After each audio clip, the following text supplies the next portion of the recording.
Hello friends, എല്ലാവർക്കും നമസ്കാരം. ഇന്നത്തെ വീഡിയോയിലേക്ക് എല്ലാവർക്കും സ്വാഗതം. ചെറിയ കുഞ്ഞുങ്ങളുടെ വായിൽ നിന്നും ഉമിനീര് ഒലിച്ചിറങ്ങുന്നത് കണ്ടിട്ടുണ്ടാകുമല്ലോ. നമ്മുടെ നാട്ടിൽ ഇതിനെ തേൻ ഒലിക്കുക എന്നൊക്കെ പറയാറുണ്ട്.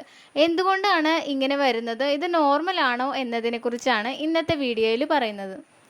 കുഞ്ഞുങ്ങളുടെ വായിൽ നിന്നും ഉമിനീര് പുറത്തേക്ക് ഒലിക്കുന്നതിന് ഡ്രൂളിംഗ് എന്നാണ് പറയുന്നത്.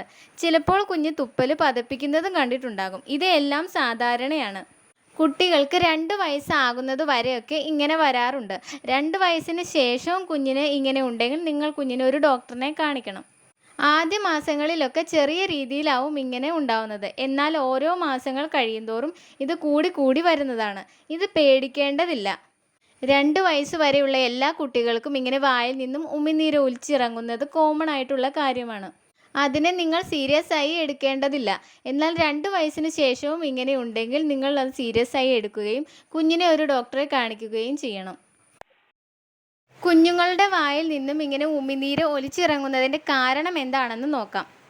മുലപ്പാലിൽ അടങ്ങിയിരിക്കുന്ന പോഷകങ്ങളെ ദഹിപ്പിക്കാനും കുഞ്ഞിന് കൊടുക്കുന്ന ഭക്ഷണങ്ങളെ ദഹിപ്പിക്കാനുമുള്ള എൻസൈംസ് കുഞ്ഞിൻ്റെ ഉമിനീരിൽ അടങ്ങിയിട്ടുണ്ട്. ഇവയുടെ ദഹനത്തിനായാണ് ഉമിനീര് ഇങ്ങനെ ഉൽപ്പാദിപ്പിക്കുന്നത്. പിന്നെ കുഞ്ഞുങ്ങളുടെ വായിലെ മസിൽസൊക്കെ ഡെവലപ്പായി വരുന്നതേ ഉള്ളൂ. വായിൽ അധികമായി ഉമിനീര് ഉൽപ്പാദിപ്പിക്കുമ്പോൾ അത് കൺട്രോൾ ചെയ്ത് ഇറക്കാൻ കുഞ്ഞുങ്ങൾക്ക് സാധിക്കില്ല. അതുകൊണ്ടാണ് ഉമിനീര് ഇങ്ങനെ പുറത്തേക്ക് ഒലിച്ചിറങ്ങുന്നത്. കുഞ്ഞുങ്ങൾക്ക് പല്ല് മുളയ്ക്കുമ്പോഴും വായിൽ അധികമായി ഉമിനീര് ഉൽപ്പാദിപ്പിക്കപ്പെടുകയും അത് കൺട്രോൾ ചെയ്ത് ഇറക്കാൻ കഴിയാത്തത് കൊണ്ട് തന്നെ പുറത്തേക്ക് ഒഴുകുകയും ചെയ്യുന്നു.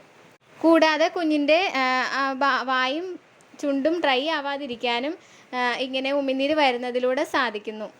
കുഞ്ഞുങ്ങളുടെ വായിൽ നിന്നും ഇങ്ങനെ ഡ്രൂളിംഗ് ഉണ്ടാകുമ്പോൾ അത് അപ്പോൾ തന്നെ ഒരു കോട്ടൺ തുണി ഉപയോഗിച്ച് ഒപ്പിക്കളയുക. ഇങ്ങനെ ചെയ്തില്ല എങ്കിൽ ഈ ഉമിനീര് കുഞ്ഞിൻ്റെ കഴുത്തിലും താടിയിലും ഒക്കെ തങ്ങി നിന്ന് റാഷസ് ഉണ്ടാകാം. ഇങ്ങനെ റാഷസ് ഉണ്ടാവുകയാണ് എങ്കിൽ കുഞ്ഞിനെ ഒരു ഡോക്ടറെ കാണിക്കേണ്ടത് അത്യാവശ്യമാണ്. ഈ വീഡിയോ നിങ്ങൾക്ക് ഉപകാരപ്പെട്ടു എന്ന് കരുതുന്നു. മറ്റൊരു ടോപ്പിക്കുമായി അടുത്ത വീഡിയോയിൽ കാണാം.